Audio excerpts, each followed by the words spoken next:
The rain hammered against the windshield of the midnight blue Porsche as CEO Marcus Harrison navigated through the winding mountain roads of Colorado. What should have been a routine drive back from the Aspen Business Summit had turned into a treacherous journey through an unexpected spring storm.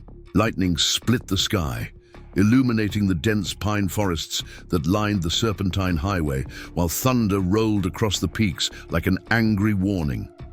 Before we jump back in, tell us where you're tuning in from.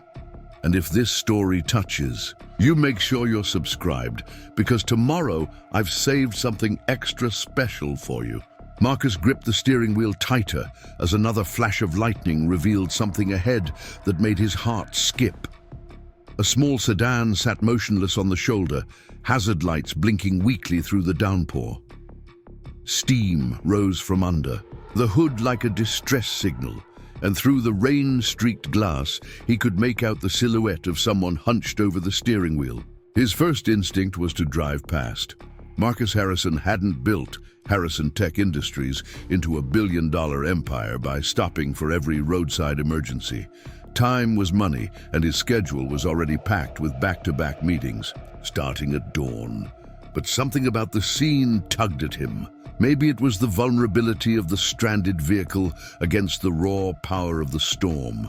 Or perhaps it was a memory from his own past, when kindness from a stranger had changed everything.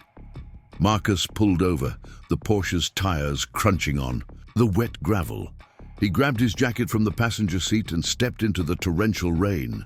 Within seconds, he was soaked through, his expensive Italian suit clinging to his frame as he approached the disabled car. The driver's window was cracked open just enough for conversation, and he could see a woman inside, her face partially hidden by shoulder-length auburn hair. "Excuse me," Marcus called over the storm, bending down to the window. "Are you all right? Do you need help?" The woman looked up, and Marcus felt something shift in his chest. Her eyes were the color of warm honey, filled with a mixture of relief and wariness. She appeared to be in her early 30s, with delicate features marked by exhaustion and worry. Dark circles shadowed her eyes, suggesting sleepless nights, and her clothes, while clean, had the worn quality of someone who chose practicality over fashion. "My car just died," she said, her voice carrying a slight tremor that could have been from cold or fear.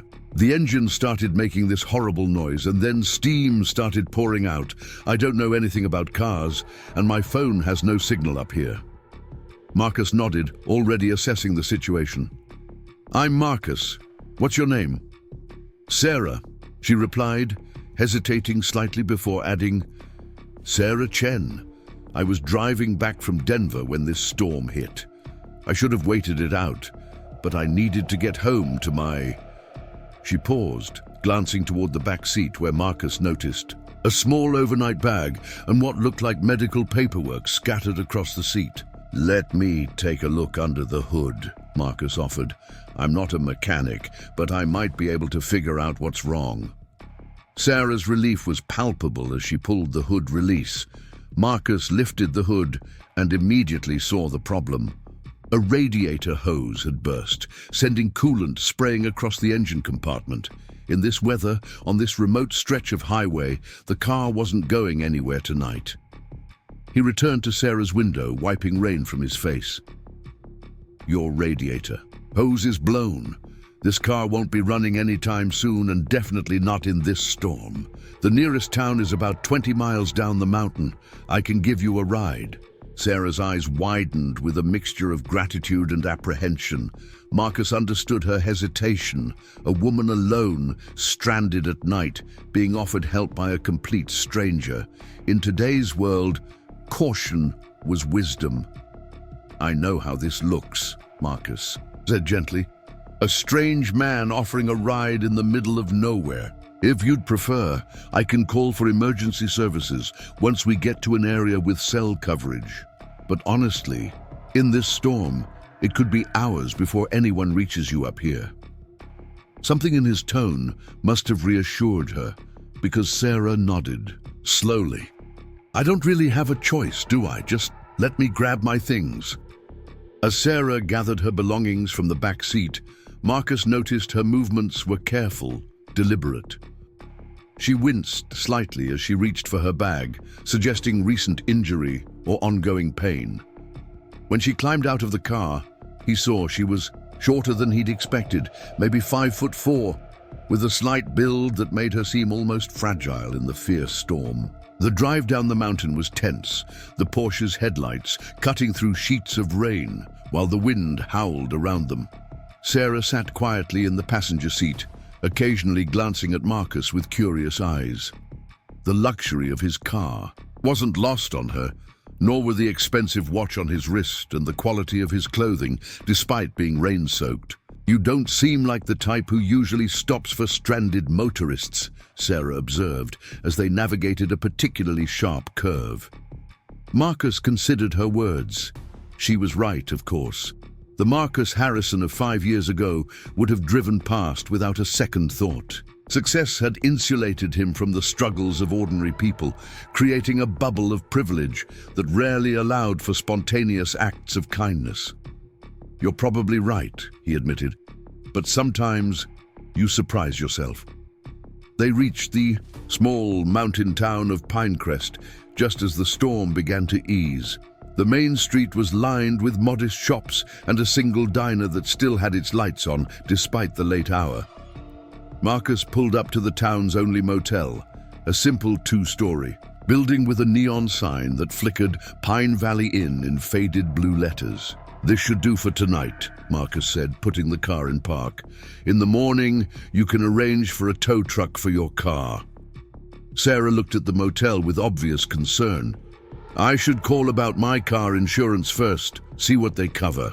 For towing and repairs, and I need to check on." She trailed off, her hand instinctively moving to her purse. "Check on what?" Marcus asked gently. "My situation at home," Sarah finished vaguely. "I was supposed to be back hours ago." Marcus sensed there was more to her story, but he didn't press. Everyone had complications in their lives, responsibilities that weighed on them. As a CEO, he understood the pressure of people depending on you. They approached the motel office together, Sarah clutching her overnight bag while Marcus held the door. The clerk behind the counter was an elderly man with kind eyes who looked like he'd seen every type of traveler pass through these mountains. "Terrible night to be on the roads," the clerk said, looking up from his crossword puzzle. "You folks need a room?" "2 rooms," Sarah said quickly, color rising in her cheeks. "Actually," the clerk said with an apologetic smile, "I've only got 1 room left. The storm brought in more stranded travelers than usual. It's got 2 beds, though, if that helps."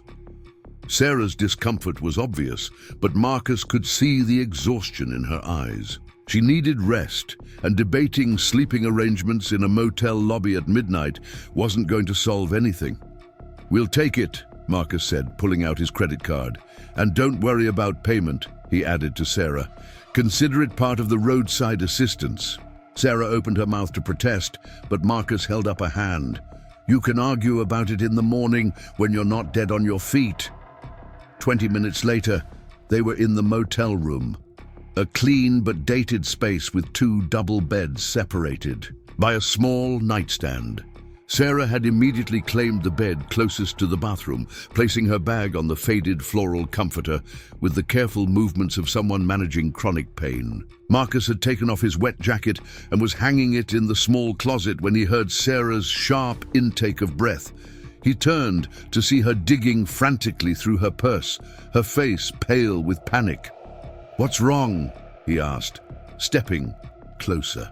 "My wallet," Sarah said, her voice tight with worry. "I can't find my wallet. It has everything, my driver's license, insurance cards, credit cards, and..." Her voice broke slightly. "Pictures I can't replace." Marcus immediately understood the desperation in her voice. Losing a wallet was bad enough, but losing irreplaceable photographs was devastating. "When did you last remember having it?" "In the car," Sarah said, already moving toward the door. "I had it when I pulled over. It must have fallen out when..." I was gathering my things. Hey, Marcus said, catching her arm gently. You're not going back out in that storm. It's dangerous, and you'll never find anything in the dark. We'll go look for it first thing in the morning. Sarah's eyes filled. With tears, she was clearly fighting to hold back. You don't understand, those pictures. Preparing and narrating this story took us a lot of time, so if you are enjoying it, subscribe to our channel. It means a lot to us. Now back to the story. They're all I have left of... She couldn't finish the sentence, but the pain in her voice was unmistakable. Marcus felt something twist in his chest, a recognition of grief that he knew all too well. Sarah, I promise we'll find your wallet. Whatever those pictures mean to you, we'll get them back. She nodded, wiping at her eyes with the back of her hand. I'm sorry. I don't usually fall apart like this. It's just been a really difficult time. You don't need to apologize, Marcus said softly. We all have things that matter more than anything else in the world. As Sarah disappeared into the bathroom to change clothes, Marcus found himself staring out the motel room window at the gradually calming storm. Something about this woman had stirred emotions he'd spent years burying. Her vulnerability, her obvious pain, the way she'd mentioned pictures she couldn't replace. It all resonated with his own losses in ways that made him uncomfortable. 5 years ago, Marcus Harrison had lost everything that truly mattered to him. Not money or business deals, but the family he'd thought would define his future. The memory of that loss still had the power to stop him cold, even now. He'd built walls around those memories, focusing obsessively on work and success to avoid the devastating emptiness that threatened to consume him whenever he let his guard down. But sitting in this modest motel room, listening to Sarah's quiet movements in the bathroom, Marcus felt those walls beginning to crack. There was something about her story, her obvious love for whatever was in those lost photographs, that made his own buried grief feel fresh and immediate. When Sarah emerged from the bathroom, she was wearing simple pajamas and had pulled her hair back in a loose ponytail. Without makeup and expensive clothes, she looked younger, more vulnerable. She caught Marcus studying her and offered a tired smile.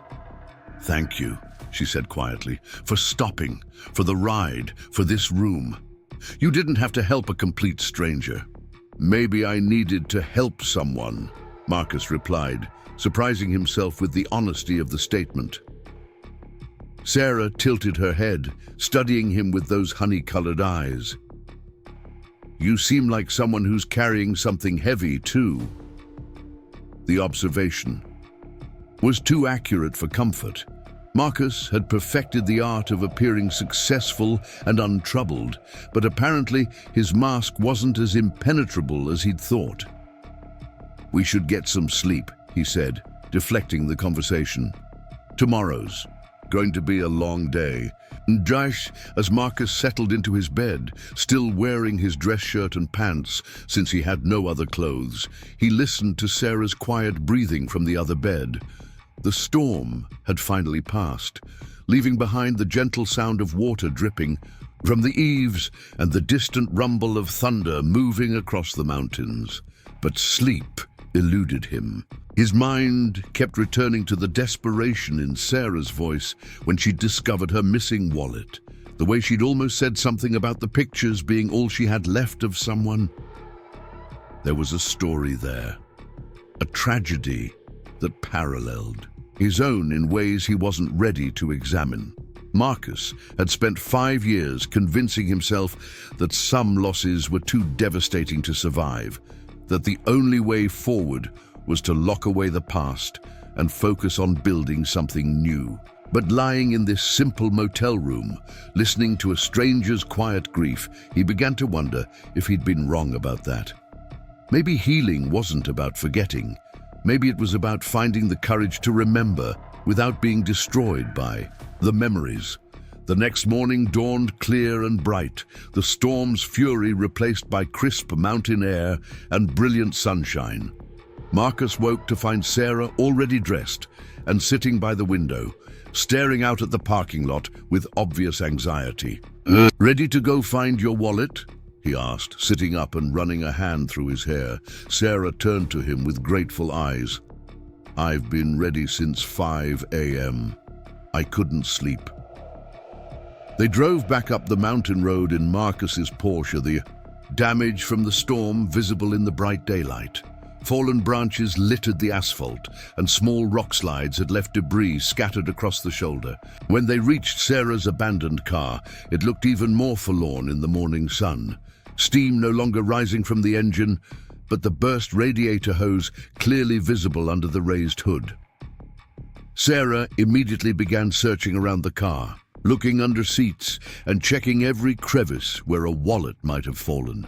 Marcus joined the search, methodically checking the ground around the vehicle and even looking in the nearby bushes where the wind might have blown loose items.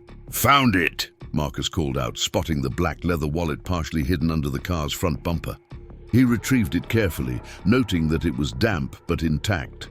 Sarah's relief was immediate and overwhelming. She practically snatched the wallet from his hands, clutching it to her chest like a precious treasure. "Thank God!" she whispered, her eyes closing in gratitude. "Everything still there?" Marcus asked. Sarah opened the wallet with trembling fingers, quickly checking the contents. Her credit cards and driver's license were there, along with some cash that was slightly damp, but still usable. But it was when she reached the small photo compartment that her breath caught. "They're okay," she said, her voice thick with emotion. She pulled out a small photograph, holding it carefully by the edges. "They're okay." Marcus caught a glimpse of the photo before Sarah quickly returned it to the wallet. But what he saw made his blood run cold. 2 infant faces, identical twins, with dark hair and the distinctive features that had haunted his dreams for 5 years. The image was so similar to the photographs he'd once carried that for a moment, he thought he might be hallucinating. "Sarah," he said carefully, his voice strained, "those babies in the photo, are they yours?" Sarah's face went through a series of emotions: surprise, pain, and something that looked almost like recognition. "They were," she said quietly. "My twins, they didn't make it." The words hit Marcus like a physical blow. The babies in the photograph looked exactly like the twins he'd lost 5 years ago, the children he'd been told had died shortly after birth due to complications. During delivery, his ex-wife Emma had been devastated by the loss, and their marriage hadn't survived the grief that followed. But seeing those faces again in a photograph carried by a woman named Sarah Chen raised questions that made his head spin. The resemblance couldn't be coincidental. Identical twins were already rare enough, but twins who looked exactly like the children he'd mourned for 5 years. It was impossible, unless it wasn't. What were their names? Marcus heard himself ask, though his voice sounded distant and strange. Sarah hesitated, studying his face with growing concern. "Why do you want to know?" "Please," Marcus pressed, his heart hammering in his chest. "What were their names?" "David and Daniel," Sarah said slowly. "They were born 5 years ago at Denver General Hospital. The doctors said there were complications during delivery, that they couldn't save them. But..." She paused, something flickering in her eyes. "You look like you've seen a ghost. Do you know something about my babies?" Marcus felt the world tilting around him. David and Daniel. Those were the names Emma had chosen for their twins. The names that had been on the death certificates he'd been shown after the delivery he'd missed due to a business emergency. The babies he'd never gotten to hold, never gotten to say goodbye. "I think," Marcus said, his voice barely above a whisper, "we need to talk." The drive back to town was silent, both of them lost in their own thoughts. Marcus's mind was racing with impossible possibilities, while Sarah kept glancing at him with a mixture of fear and hope that made his chest tight. They needed privacy, For the conversation that was coming, somewhere they could spread out documents and photographs without curious eyes watching. Marcus pulled into the parking lot of the Pine Valley Diner, a small restaurant with a few isolated booths in the back where they could talk without being overheard. The morning crowd was light, mostly local residents enjoying coffee and discussing the previous night's storm. They claimed a corner booth, and Marcus ordered coffee for both of them, while Sarah sat rigidly across from him, her wallet still clutched in her hands like a lifeline. When the waitress left them alone, an uncomfortable silence stretched between them. "I think," Marcus began carefully, "that we might be connected in ways neither of us understands yet."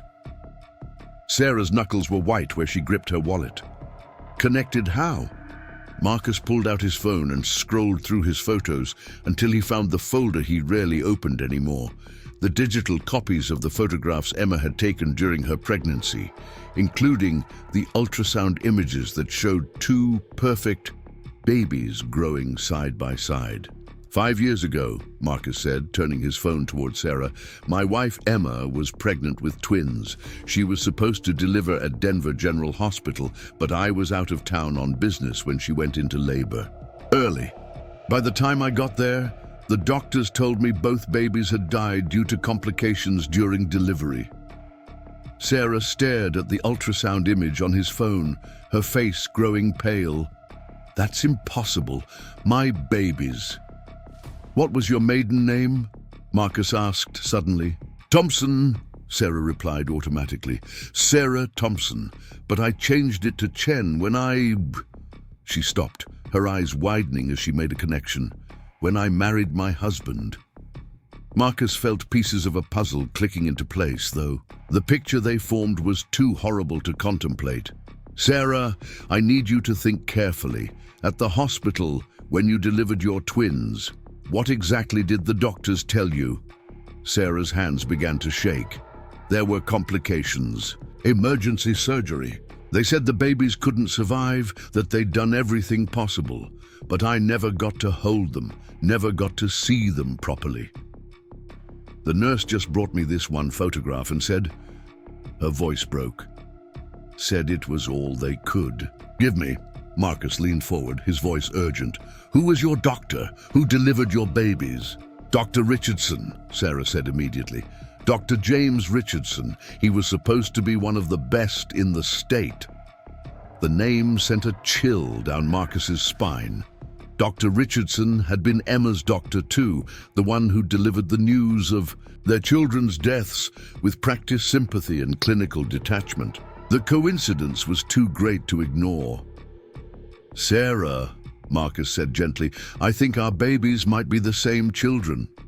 The words hung in the air between them like an accusation.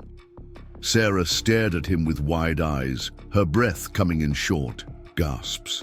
"That's not possible," she whispered. "I was married to David Chen. You said your wife was named Emma. We can't have had the same babies." Marcus nodded, understanding her confusion. "I think someone made sure we never met. Never compared our stories. Think about it. 2 couples, both told their twins died at birth, both given just enough evidence to believe it, but never enough to prove it." Sarah was shaking her head, but Marcus could see the doubt creeping into her eyes.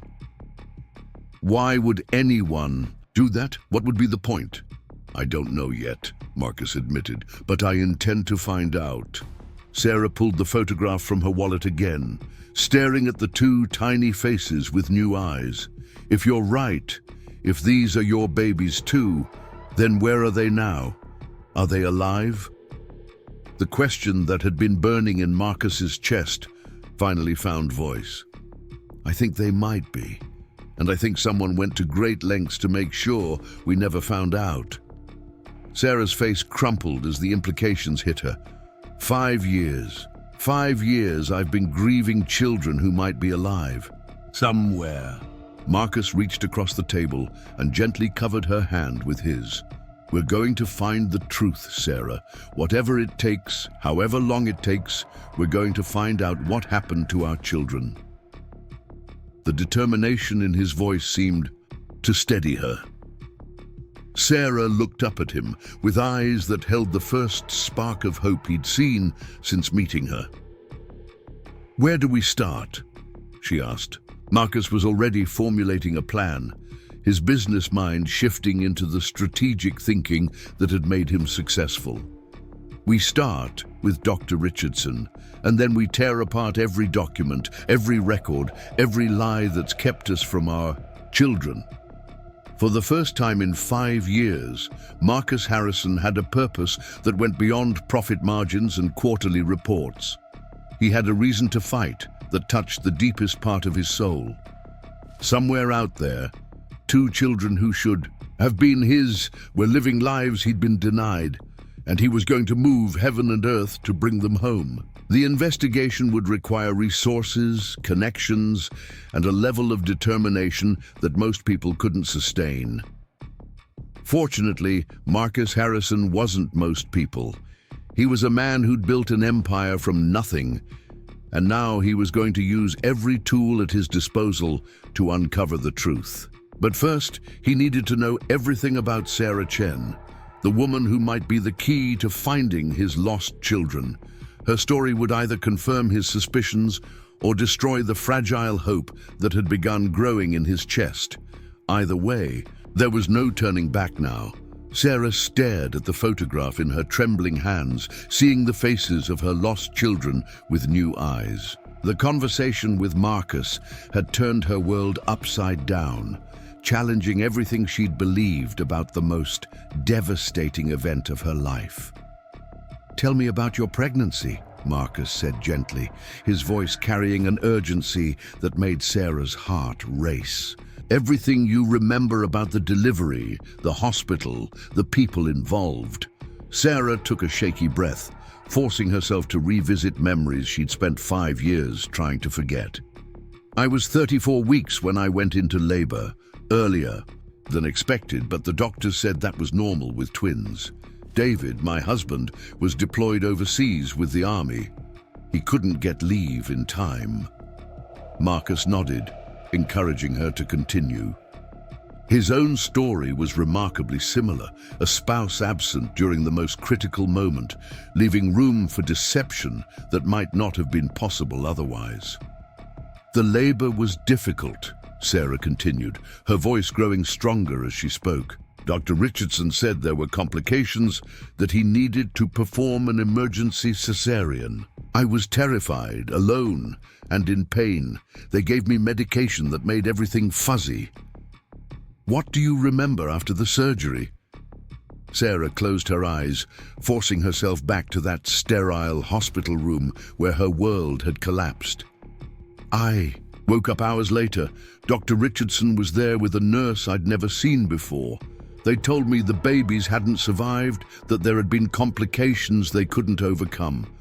I was so drugged and exhausted that I could barely process what they were saying." Marcus leaned forward. "Did you ever see the babies, hold them?" "That's what's been haunting me," Sarah said, opening her eyes to meet his gaze. "They said it would be too traumatic, that it was better to remember them as they were in the ultrasounds. The nurse brought me that one photograph, said it was taken right after delivery, but something about it always felt wrong." "Wrong how?" Sarah struggled to put her instincts into words. "The babies in the photo looked too healthy, too peaceful. If they died from serious complications, wouldn't there be signs, medical equipment, tubes, something? But they just looked like they were sleeping." Marcus felt his pulse quicken. Sarah's observations matched his own doubts about the story he'd been told. Emma had never seen their babies either, had been given the same explanation about it being too traumatic. "What happened after you were released from the hospital?" "I fell apart," Sarah said simply. "David came home on emergency leave, but our marriage couldn't survive the grief. We divorced within a year. I moved away from Denver, started using my maiden name again, tried to build a new life. But I never stopped carrying their picture." "Andim," Marcus processed this information, noting the careful way their lives had been separated after the supposed tragedy. "Have you ever tried to investigate what happened? Contact the hospital for records?" Sarah shook her head. "I was too broken to think clearly for the first couple of years. By the time I considered it, I was afraid of what I might find, or what I might not find. Sometimes living with uncertainty feels safer than discovering a truth you can't handle." Marcus understood that fear intimately. He'd spent 5 years avoiding any deeper investigation into his children's deaths, partly from grief, but also from a subconscious recognition that something didn't add up. It was easier to accept the tragedy and move forward than to risk uncovering something worse. "Sarah," Marcus said carefully, "what were you doing in Denver yesterday? Why were you driving that route?" Sarah's face flushed slightly, and she looked down at her hands. "I visit their graves every year on the anniversary of their birth. May 15th. I know it sounds morbid, but it's the only connection I have left to them." Marcus felt the blood drain from his face. "May 15th? Yes. Why?" "That's the same date Emma gave birth to our twins."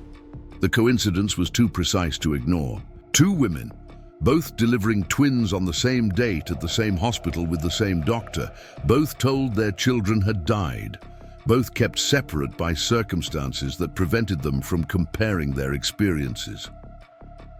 "Marcus," Sarah said, her voice barely above a whisper, "what if our children are alive? What if someone took them?" The question hung between them like an accusation against everything they'd believed for 5 years. Marcus felt a familiar rage building in his chest, the same anger that had driven him to build his business empire, but had never found a worthy target. "If someone took our children," Marcus said, his voice cold with controlled fury, "then they're about to discover what happens when you steal from a man who has unlimited resources and nothing left to lose." Sarah studied his face, seeing something there that was both frightening and reassuring. "You really think we can find them?" "I don't think we can find them," Marcus corrected. "I know we will.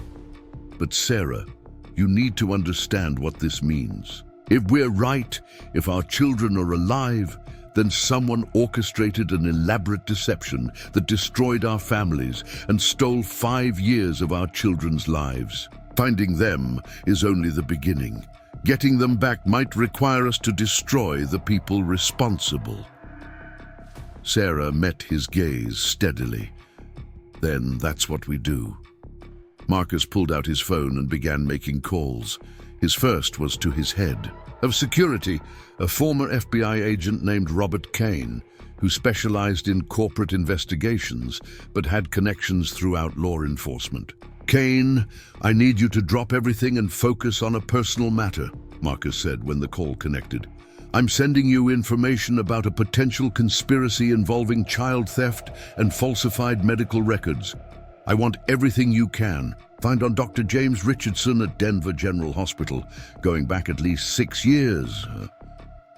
Sarah listened to Marcus's side of the conversation, marveling at the efficiency with which he mobilized resources.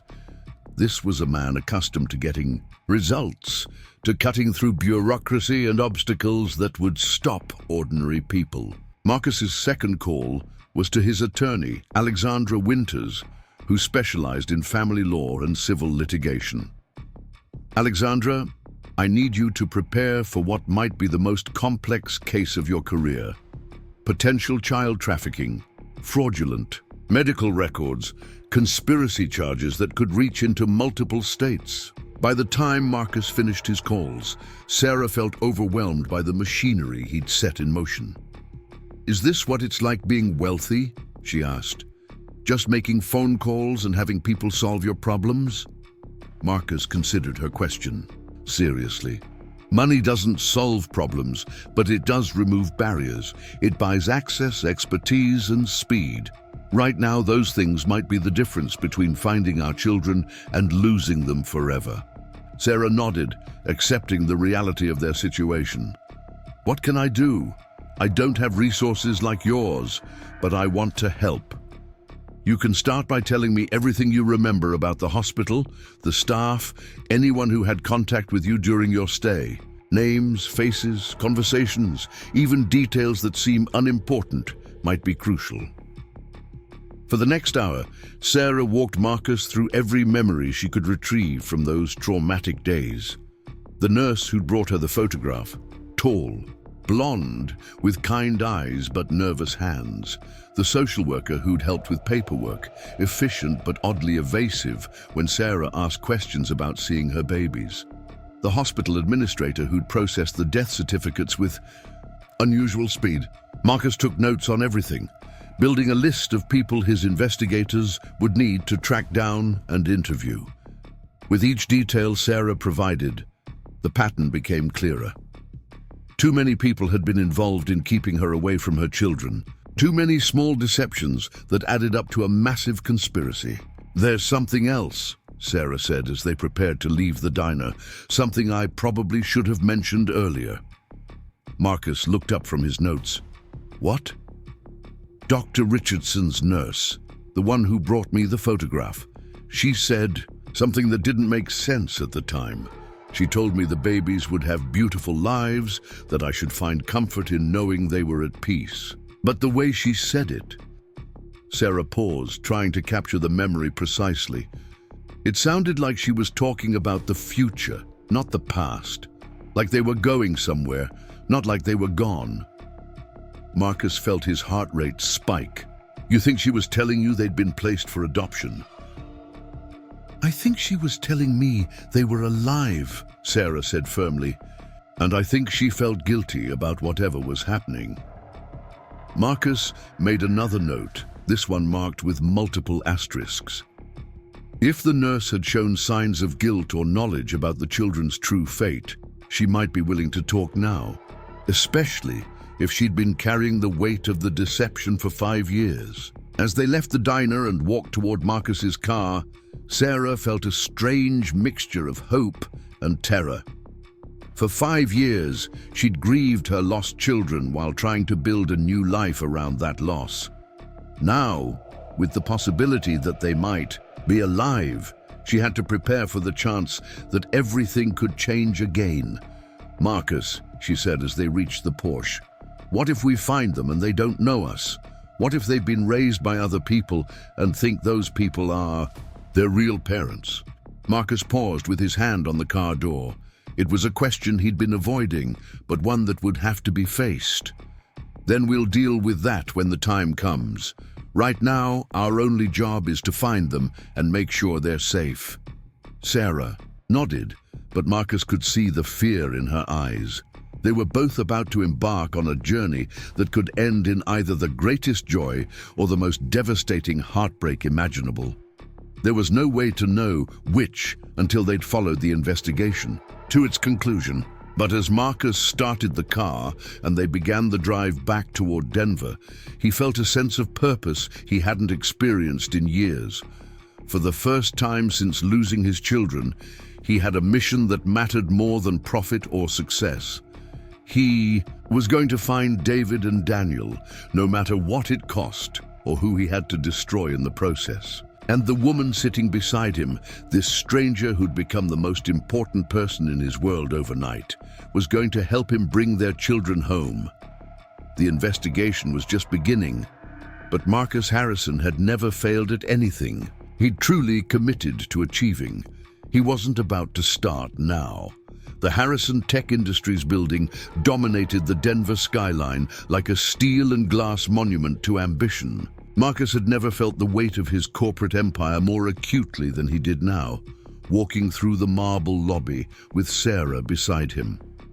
Every employee who nodded respectfully, every executive who tried to catch his attention, seemed insignificant compared to the mission that consumed his thoughts. Robert Kane was waiting in Marcus's executive conference room when they arrived, surrounded by stacks of documents and multiple laptops displaying what appeared to be surveillance footage and medical records. Kane was a compact man in his 50s, with silver hair and the sharp eyes of someone who'd spent decades uncovering secrets that powerful people preferred to keep buried. "Mr. Harrison," Kane said, rising as they entered, "I've been working on this for 18 hours straight. What I've found is going to change everything you thought you knew about your children's deaths." Sarah took a seat at the massive conference table, her hands folded tightly in her lap. Marcus could see the tension in her shoulders, the way she held herself as if preparing for a blow that might shatter what remained of her composure. "Show us," Marcus said simply. Kane activated a large wall-mounted display and began pulling up documents. "Let's start with Dr. James Richardson. On the surface, he appears to be exactly what you'd expect. Highly respected obstetrician, excellent credentials, glowing reviews from patients and colleagues. But when you dig deeper, some interesting patterns emerge. The screen showed financial records, bank statements, and property transactions. Dr. Richardson's lifestyle significantly exceeds what his medical practice should support.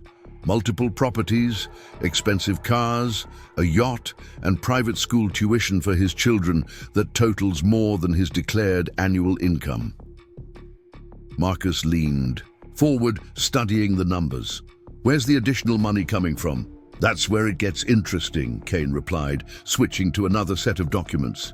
"Richardson has been receiving regular payments from something called the Harmony Foundation for the past 8 years. Large payments, always exactly 30 days after he files certain medical reports with the state." Sarah's voice was barely a whisper. "What kind of medical reports?" Kane's expression grew grim. "Infant death certificates. Every time Richardson reports the death of newborn twins or triplets, he receives a payment of $50,000 within a month." The revelation hit Marcus like a physical blow. "How many times?" 17 instances over 8 years, Kane said. "Always multiple births, always reported as death due to complications during delivery, always involving mothers who were alone during the birth process." Sarah made a sound that was half sob, half gasp. Marcus reached over and took her hand, squeezing it gently as he processed the magnitude of what they were learning. "The Harmony Foundation," Marcus said, his voice deadly quiet. "What is it really?" Kane switched screens again, showing corporate filings and tax documents.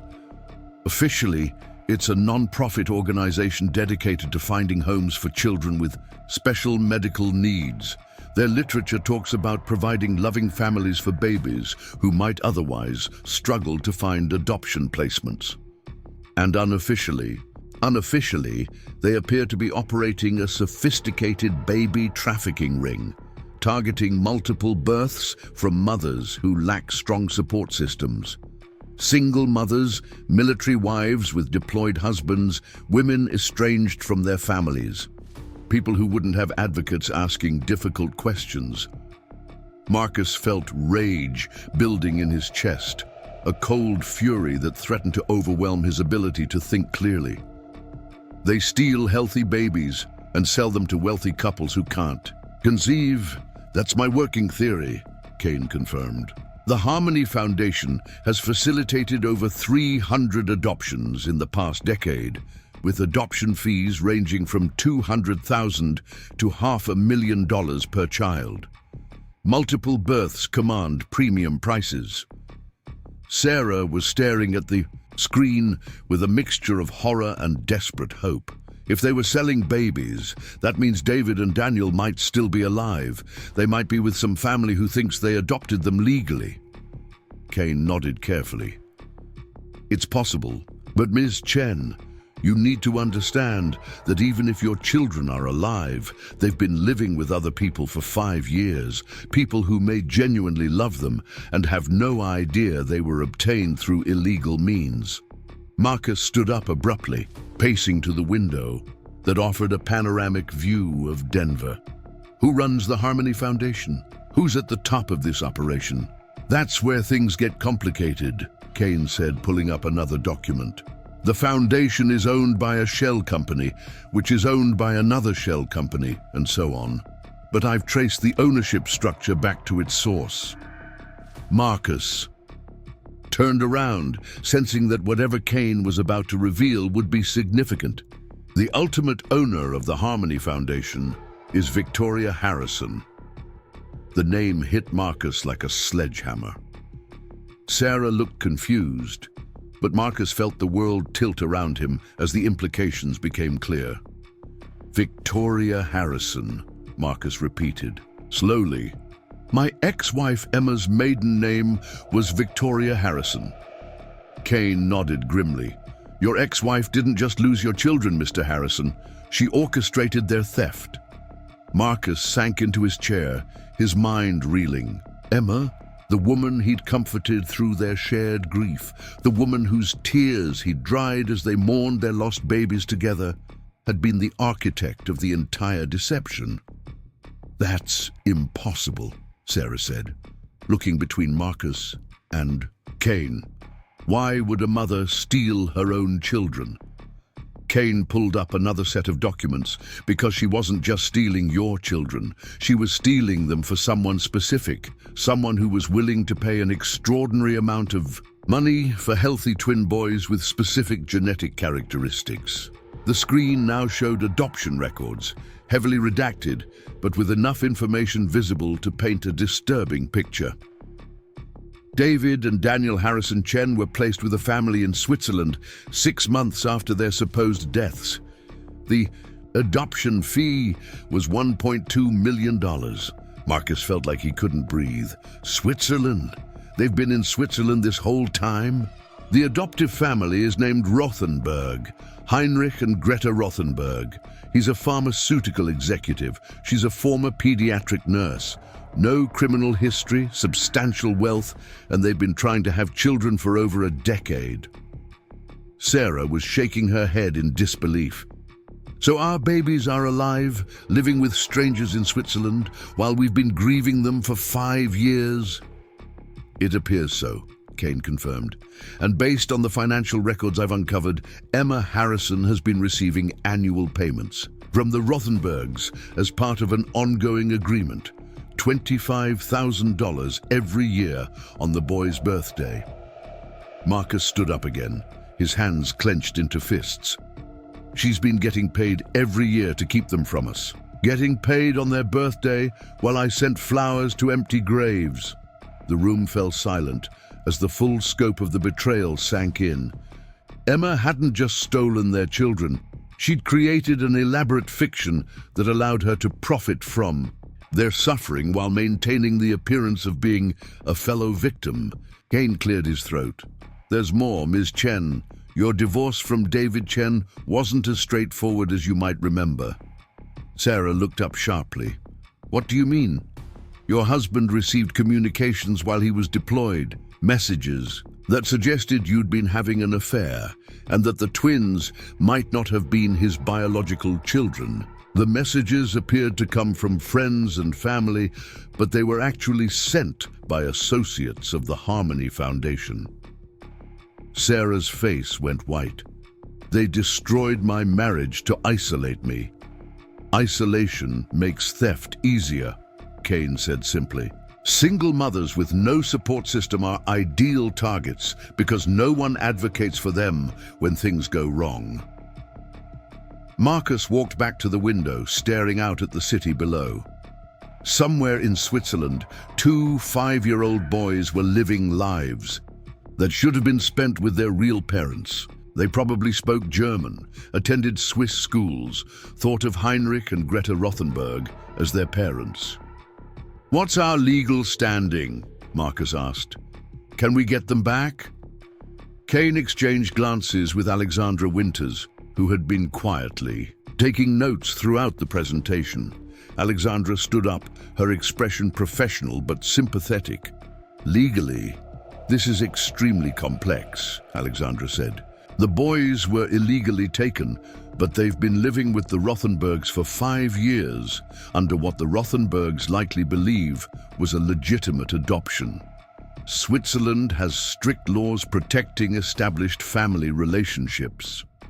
Sarah's voice was desperate. But they're our children. Doesn't that matter?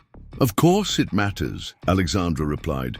But we're dealing with multiple jurisdictions, international law, and the question of what's in the children's best interests after 5 years of established bonds with their adoptive family. Marcus turned back to face the room. What do we need to do? Alexandra consulted her notes. First, we need to gather irrefutable evidence of the conspiracy. DNA evidence proving parentage, documented proof of the illegal adoption, evidence of Emma's role in orchestrating the theft. Then we need to file complaints with law enforcement in both countries and begin the legal process of challenging the adoption. How long will that take? Years, potentially. And there's no guarantee of success. International custody disputes are notoriously difficult, especially when the children have been with their adoptive family for an extended period.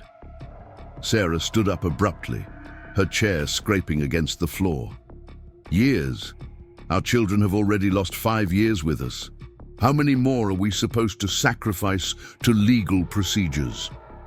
Marcus understood her frustration, but he also recognized the complexity of their situation. Sarah, we can't just demand our children back without going through proper channels. Even if we could somehow take them, it would traumatize them and make us criminals. Sarah turned to face him, tears streaming down her face. So what are you suggesting? That we give up? That we let Emma and her conspirators win? I'm suggesting that we need to be smart about this, Marcus replied. We need to understand exactly what we're dealing with before we make any moves that can't be undone. Kane had been quietly working on his laptop during their discussion. Mr. Harrison, there's something else you need to see. Diet. The wall display changed to show what appeared to be social media profiles and family photographs. 2 young boys with dark hair and distinctive features that were unmistakably a combination of Marcus and Sarah's genetics. The Rothenbergs have been posting pictures of the boys online, Kane explained. They call them Klaus and Eric Rothenberg. Based on the photos, they appear to be healthy, well cared for, and happy. Marcus stared at the images of his sons, seeing his own features reflected in their young faces while recognizing Sarah's eyes and smile. They were beautiful children, clearly loved and well provided for, which somehow made the situation even more heartbreaking. They look happy, Sarah said quietly, reaching out to touch the screen as if she could somehow reach through it to embrace her children. They do, Marcus agreed, which is going to make this even more complicated. Alexandra cleared her throat. There's something I need to tell you both. Even if we prove the adoption was illegal, even if we can establish that you're the biological parents, the court's primary concern will be the welfare of the children. If Klaus and Eric have formed strong emotional bonds with the Rothenbergs, the court may decide that disrupting those relationships would be more harmful than maintaining the status quo. The statement hung in the air like a death sentence. Marcus felt his carefully constructed world of business logic and problem-solving crumble in the face of a situation that couldn't be resolved through money or influence. Sarah sank back into her chair, her face buried in her hands. So we might find our children only to learn that we can't have them back. It's possible, Alexandra admitted. But it's also possible that we can find a solution that serves everyone's interests. Custody arrangements, visitation rights, gradual reintroduction. There are options besides all or nothing outcomes. Marcus looked at Kane. I want you to find Emma. I want to know where she is, what she's doing, who she's been in contact with, and I want surveillance on the Harmony Foundation and anyone connected to Dr. Richardson. Already in progress, Kane replied. Emma Harrison is currently living in Monaco under the name Victoria Sterling. She's been there for 3 years, living quite comfortably on what appears to be income from the baby trafficking operation. Sarah looked up sharply. She's in Monaco spending blood money while we've been suffering. That's correct, Kane said, and based on communication intercepts, she's planning to expand the operation. The Harmony Foundation is actively recruiting more doctors in other states. Marcus felt his jaw clench. She's going to destroy more families. Not if we stop her first, Kane replied, but we need to be careful. If Emma suspects we're onto her, she might destroy evidence or warn her accomplices. We need to gather enough proof to ensure convictions before we make any overt moves. Sarah stood up again, this time with purpose rather than desperation. What can I do to help? Kane looked at Marcus, who nodded. We need you to contact Dr. Richardson's office and schedule an appointment. Tell them you're having trouble getting pregnant and want to discuss fertility treatments. We need someone inside to gather information.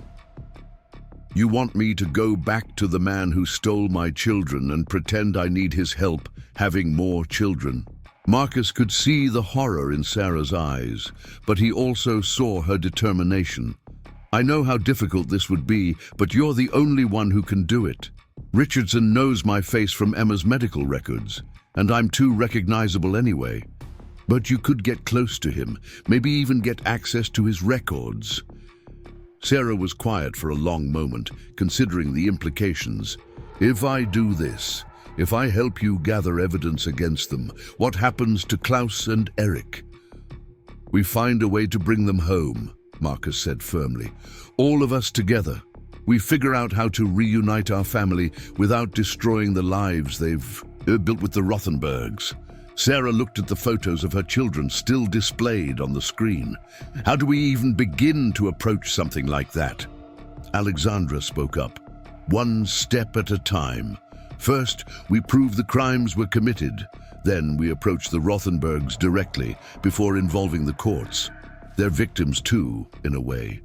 They were sold stolen children, but they genuinely believed they were participating in a legal adoption.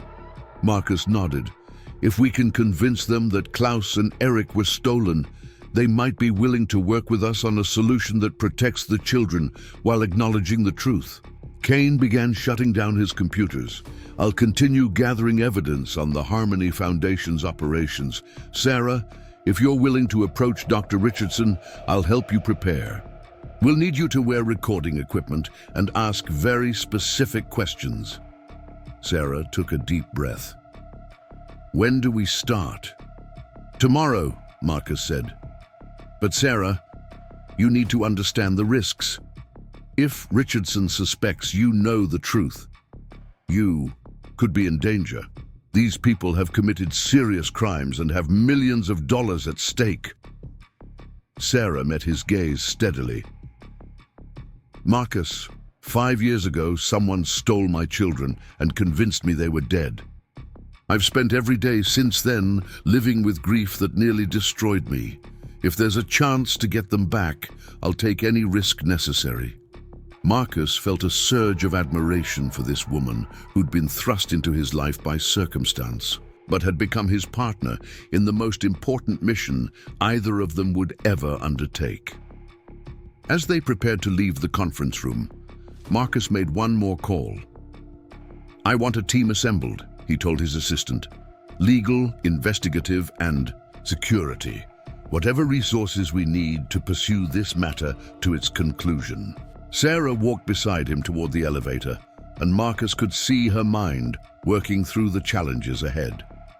Marcus, what if we get our children back but they hate us for disrupting their lives? What if they want to stay with the Rothenbergs? Dudum. It was the question that terrified Marcus more than any business failure he'd ever faced. Then we'll love them anyway, and we'll hope that eventually they'll understand we only wanted what was best for them. The elevator doors closed, carrying them down from the heights of corporate power toward a mission that would require more courage than either of them had ever needed before. Somewhere in Switzerland, Klaus and Eric Rothenberg were living their lives, unaware that their biological parents had finally found them. Marcus stared at his reflection in the polished elevator doors and made a silent promise. He would bring his sons home, but he would do it in a way that protected them from further trauma, whatever it took, however long it required. He would find a path that led to justice without destroying the innocent victims of Emma's elaborate deception. The next phase of their investigation would require Sarah to face the man who had stolen her children and pretend to trust him with her future. It would require Marcus to restrain his desire for immediate action and instead pursue a methodical approach that prioritized evidence over emotion. But for the first time in 5 years, both of them had hope. Their children were alive, and that knowledge gave them the strength to face whatever challenges lay ahead. The war for Klaus and Eric's future was just beginning, and Marcus Harrison had never lost a battle that truly mattered to him. He wasn't about to start now. Dr. James Richardson's medical office occupied an entire floor of a prestigious medical building in downtown Denver. The waiting room was decorated in soothing pastels with expensive artwork and comfortable furniture that suggested both success and sensitivity to patient comfort. Sarah sat in a plush armchair, her hands folded over a purse that contained recording equipment so sophisticated she could barely believe it was legal. Kane had spent 3 hours that morning teaching her how to operate the devices, coaching her on what questions to ask and how to steer conversations toward useful admissions. Marcus had wanted to be nearby during the appointment, but they'd agreed it was too risky. Instead, he was monitoring the audio feed from a van parked 2 blocks away. Sarah checked in with the receptionist, using her maiden name of Thompson and claiming she'd recently remarried and wanted to start a family. The cover story felt like acid in her mouth, but she forced herself to smile and make small talk about wedding plans and hopes for the future. When Dr. Richardson finally emerged to greet her, Sarah felt her breath catch. He was exactly as she remembered, tall, silver-haired, with the kind of confident bearing that inspired trust in vulnerable patience. The same man who'd looked her in the eye 5 years ago and told her that her babies had died.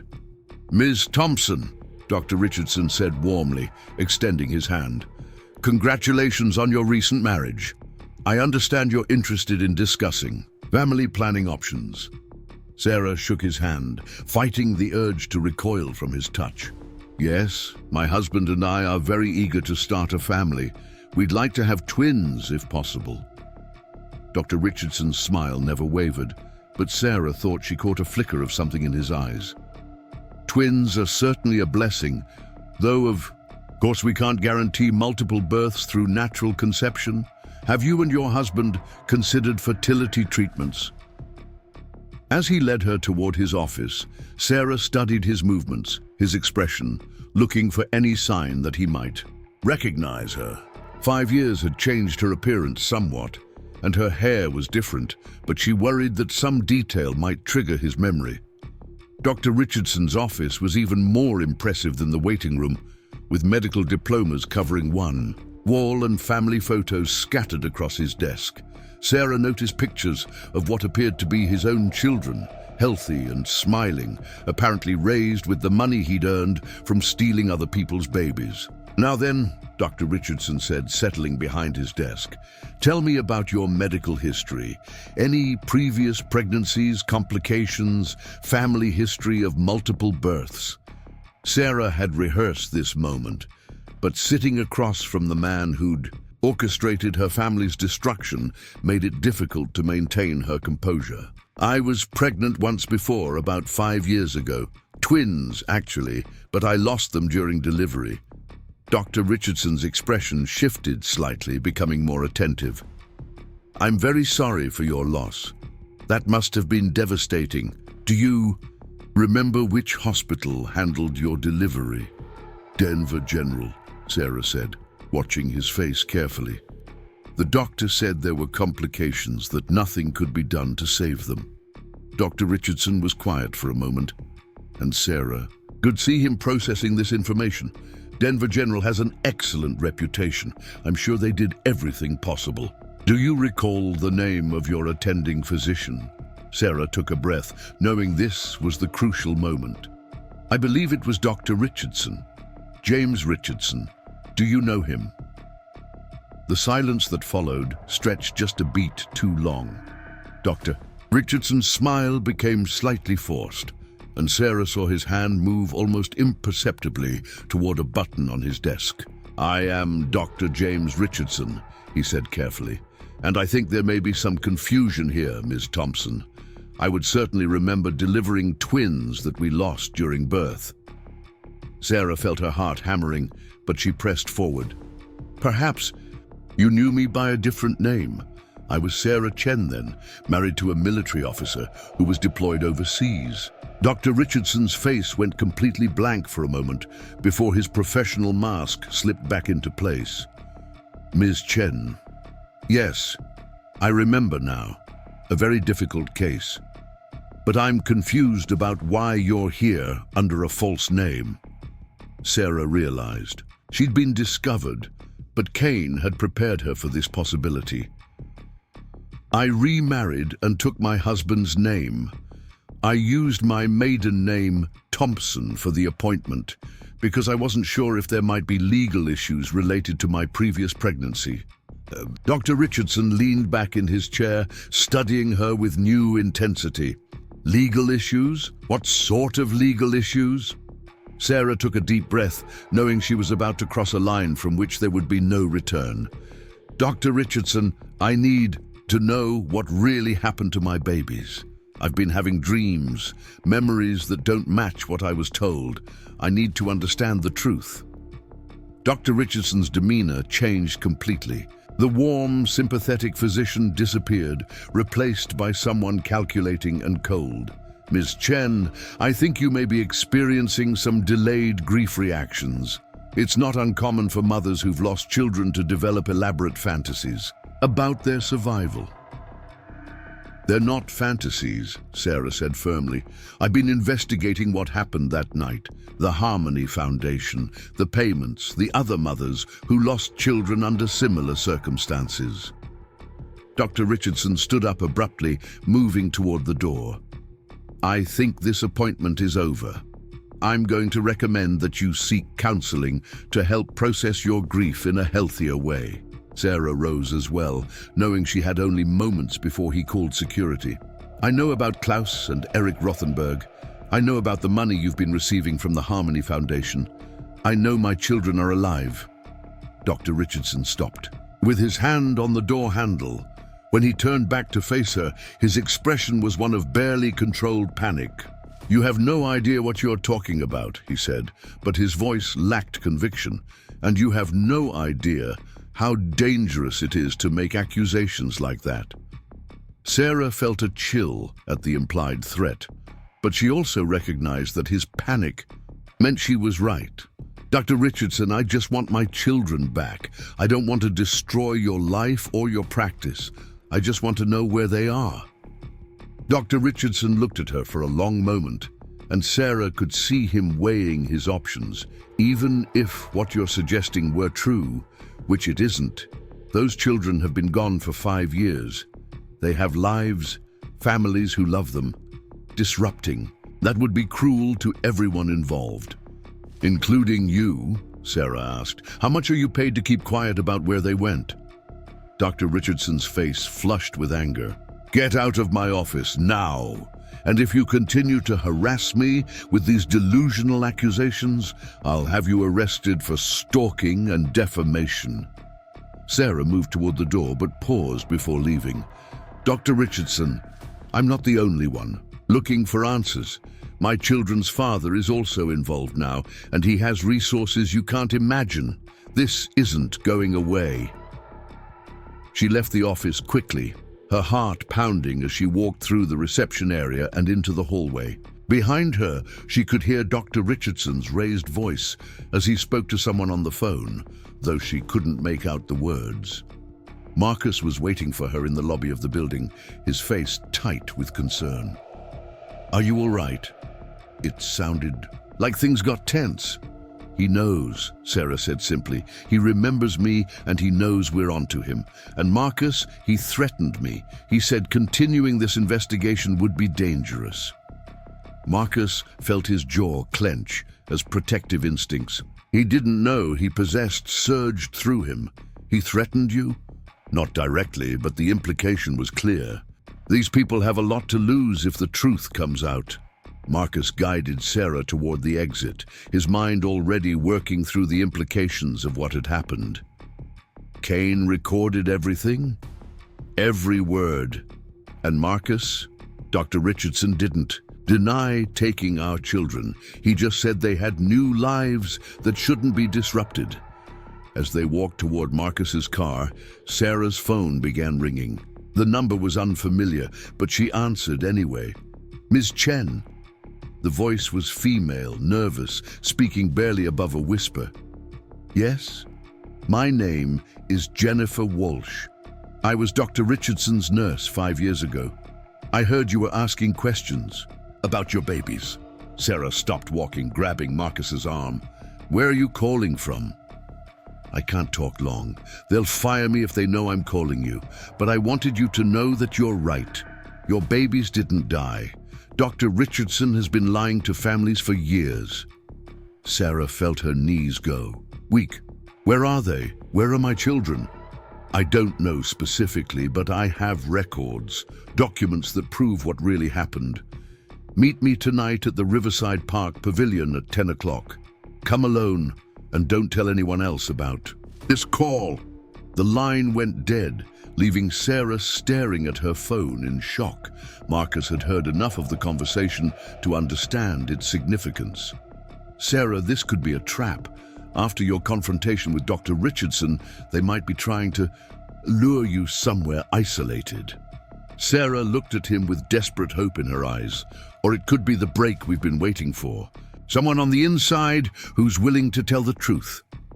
Marcus considered their options. "If we're going to do this, we're doing it safely. Kane will have the entire area under surveillance, and I'll be close enough to intervene if anything goes wrong."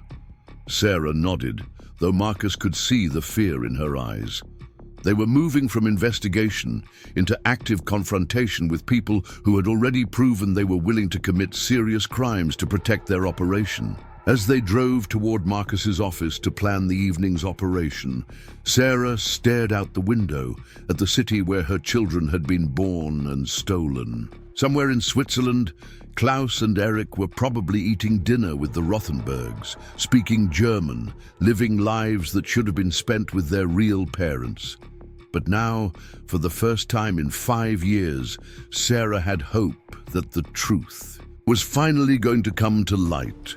Whatever happened at Riverside Park that night, whatever dangers they might face, she was ready to take the risk. Her children were alive, and she was going to find a way to bring them home.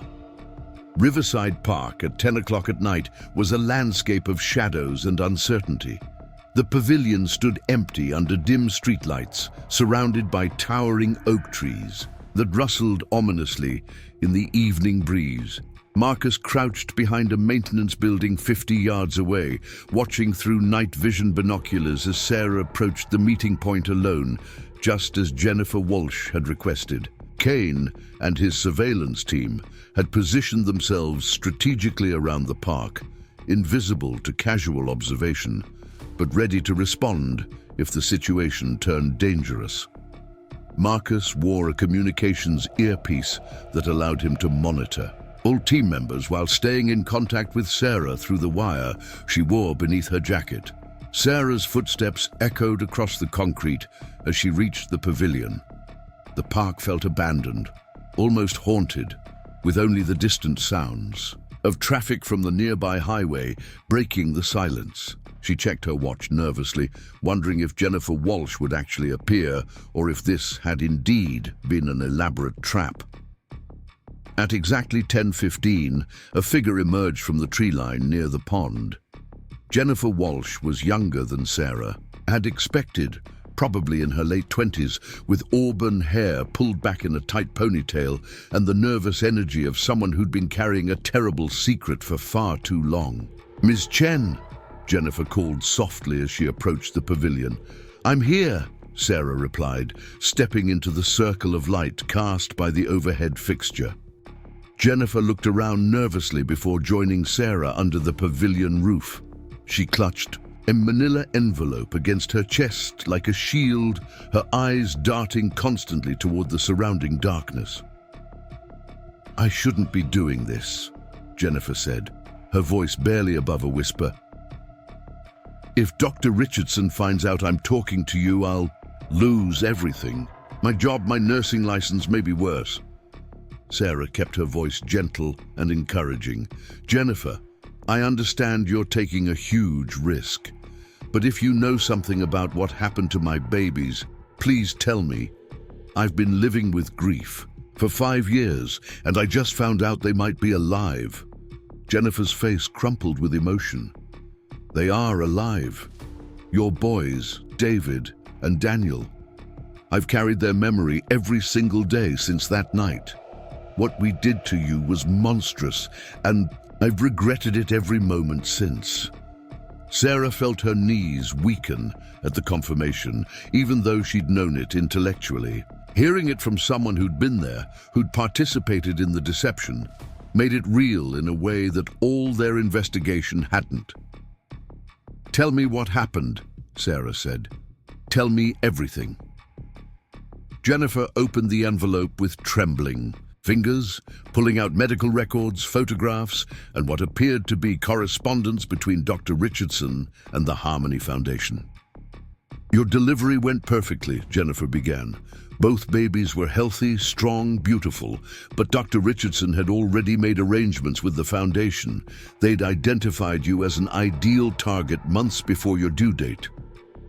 Sarah's voice was tight with controlled anger. "How did they choose me?"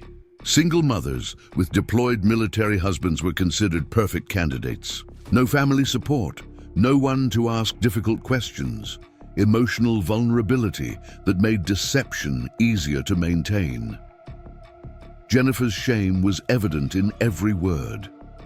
They'd been watching you throughout your pregnancy, documenting your isolation, your financial struggles. Marcus listened through his earpiece, his hands clenched into fists as he heard the calculated nature of the conspiracy that had destroyed Sarah's life and stolen his children. Jennifer continued, "After you delivered, Dr. Richardson told you there were complications while he and I took the babies to another part of the hospital.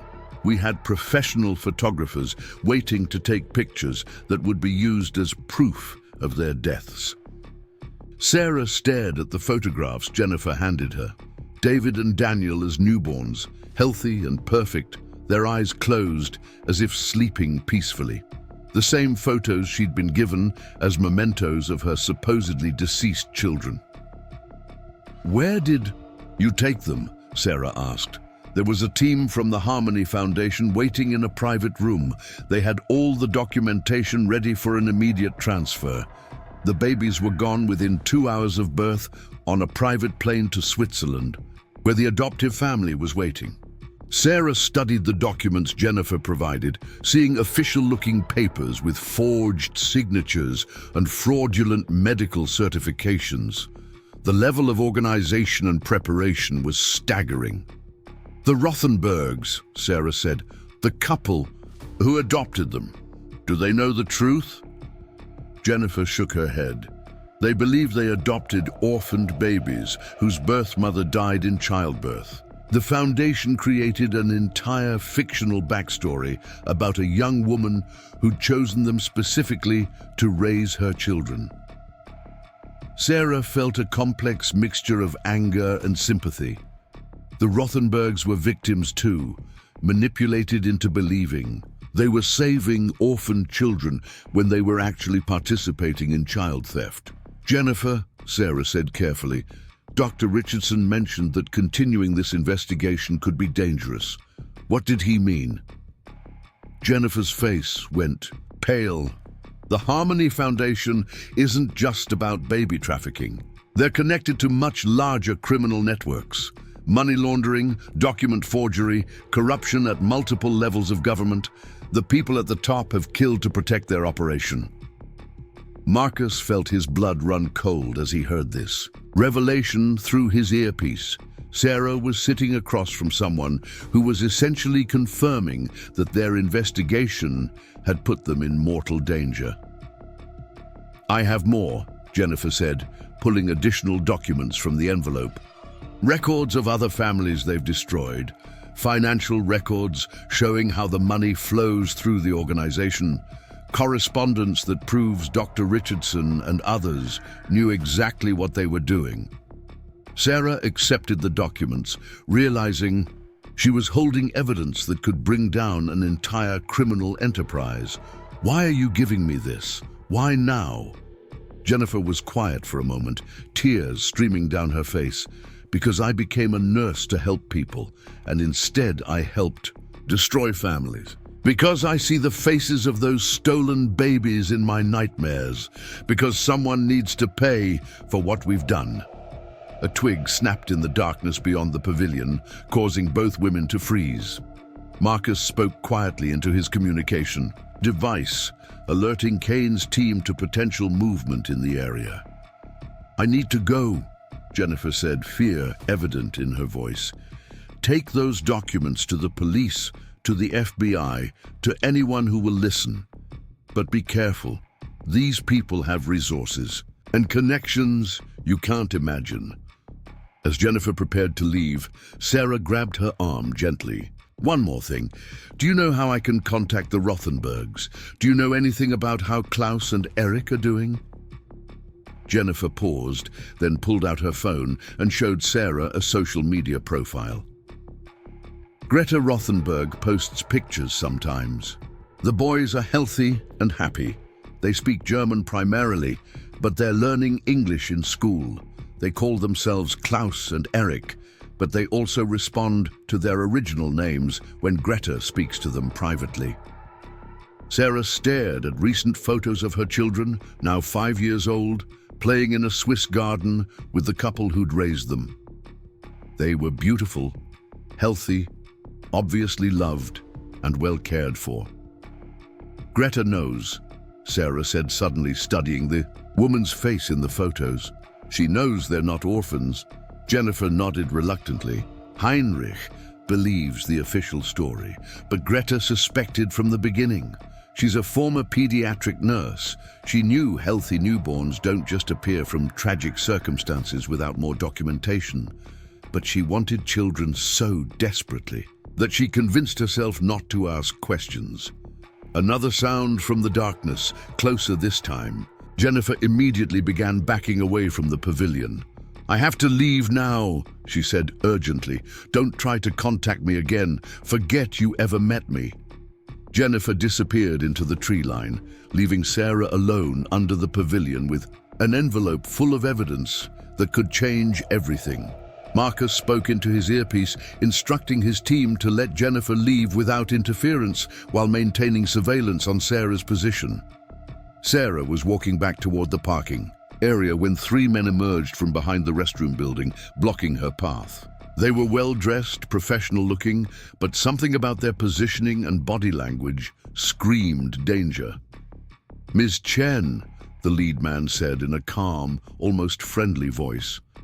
"We'd like to have a conversation with you." Marcus was already moving, his team converging on the pavilion area as Sarah stopped walking, her hand moving instinctively toward the panic button Kane had given her. "I don't think we have anything to discuss," Sarah replied, trying to keep her voice steady. "Oh, but we do," the man continued. "You see, you've been asking questions about things that don't concern you, making accusations that could harm innocent people. We'd like to help you understand why it would be better for everyone if you simply accepted what you were told 5 years ago." Sarah realized these men were connected to the Harmony Foundation, sent to intimidate her into abandoning her investigation. "Are you threatening me?" Not at all, the man said with a smile that never reached his eyes. We're simply concerned citizens who want to prevent unnecessary suffering. Your children have wonderful lives with loving parents. Disrupting that would be cruel and selfish. Marcus was close enough now to hear the conversation directly. He spoke quietly into his communication device, coordinating his team's approach while fighting every instinct that demanded he rush to Sarah's defense. Immediately. My children were stolen from me, Sarah said, her voice growing stronger. I have the right to know where they are and to have a relationship with them. The lead man's smile faded. Ms. Chen, you need to understand that some doors once opened can't be closed again. Your investigation has already cost people their livelihoods. Dr. Richardson has been forced to close his practice due to harassment. Jennifer Walsh has lost her nursing position. How many more innocent people need to suffer because you can't accept a tragic loss? Sarah felt a surge of anger. Innocent people. Dr. Richardson stole my children and sold them. Jennifer helped him do it. They're criminals, not victims. That's a very serious accusation, the man replied. The kind of accusation that could result in lawsuits for defamation, harassment charges, even criminal prosecution for stalking. We'd hate to see you destroy your own life over a delusion. Marcus had heard enough. He stepped out of the shadows, his presence immediately changing the dynamic of the confrontation. Gentlemen, Marcus said, his voice carrying the authority of someone accustomed to being obeyed, I think this conversation is over. The three men turned to face Marcus, their professional demeanor slipping slightly as they recognized him. Marcus Harrison was too prominent, too well known to intimidate with the same tactics they'd use on ordinary people. Mr. Harrison, the lead man said carefully, we weren't aware you were involved in this situation. I'm very involved, Marcus replied, moving to stand beside Sarah. And I have resources that make your little intimidation tactics look like amateur hour. So here's what's going to happen. You're going to leave Ms. Chen alone permanently, and you're going to deliver a message to whoever sent you. The man waited, clearly uncomfortable with the way the situation had evolved. Tell them that Marcus Harrison is personally invested in uncovering the truth about the Harmony Foundation and Dr. Richardson's activities. Tell them that I have unlimited resources, connections throughout law enforcement, and absolutely nothing to lose. And tell them that if anyone associated with their organization comes near Ms. Chen again, I will use every tool at my disposal to destroy them. The three men exchanged glances, clearly recognizing that they were outmatched. The lead man nodded slightly. We'll relay your message, Mr. Harrison, but you should understand that some situations are more complex than they appear. Sometimes the truth causes more harm than the original problem. Let me worry about that, Marcus replied coldly. The men departed as quietly as they'd arrived, disappearing into the darkness beyond the park. Marcus immediately guided Sarah toward his car, Kane and the surveillance team maintaining protective positions around them. Are you all right? Marcus asked once they were safely in his vehicle. Sarah nodded, though he could see she was shaken by the encounter. They admitted it, Marcus. They didn't deny that Klaus and Eric are our children. They just said disrupting their lives would be cruel. Marcus started the car, his mind already working through the implications of what had happened. They're scared. People don't send intimidation teams unless they're desperate to prevent something from coming to light. As they drove back toward the city, Sarah studied the documents Jennifer had provided. Marcus, we have enough evidence here to bring criminal charges against Dr. Richardson and possibly the entire Harmony Foundation. We do, Marcus agreed. But before we go to law enforcement, we need to consider what happens to Klaus and Eric. Once this becomes a criminal matter, they'll be placed in protective custody while the courts sort everything out. They could spend months or years in the system. Sarah looked up from the documents. "What are you suggesting?" Marcus had been thinking about this problem since they'd first discovered the truth about their children's fate. "I think we need to approach the Rothenbergs directly, before lawyers, before criminal charges, before law enforcement gets involved. We need to tell them the truth and see if we can work together on a solution that protects the boys." Sarah considered this suggestion carefully. "You want to go to Switzerland and confront the people who've been raising our children for 5 years. I want to talk to them. Greta Rothenberg already suspects the truth. If we approach them with honesty and compassion, maybe we can find a way to share custody, to gradually reintroduce Klaus and Eric to their biological parents without traumatizing them." Sarah stared out the window at the city lights, imagining her children sleeping in a house thousands of miles away, unaware that their biological parents had finally found them. "And if the Rothenbergs refuse to cooperate? If they decide to fight us legally?" Marcus's jaw tightened. "Then we use every resource at our disposal to bring our children home, but I'd rather try cooperation first." The next morning, Marcus's private jet was being prepared for immediate departure to Zurich. He'd spent the night making arrangements, through his international business connections, obtaining the Rothenbergs' address and developing a strategy for approaching them without triggering a defensive response. Sarah sat in his penthouse office, still processing the speed with which Marcus could mobilize resources when he was truly committed to an objective.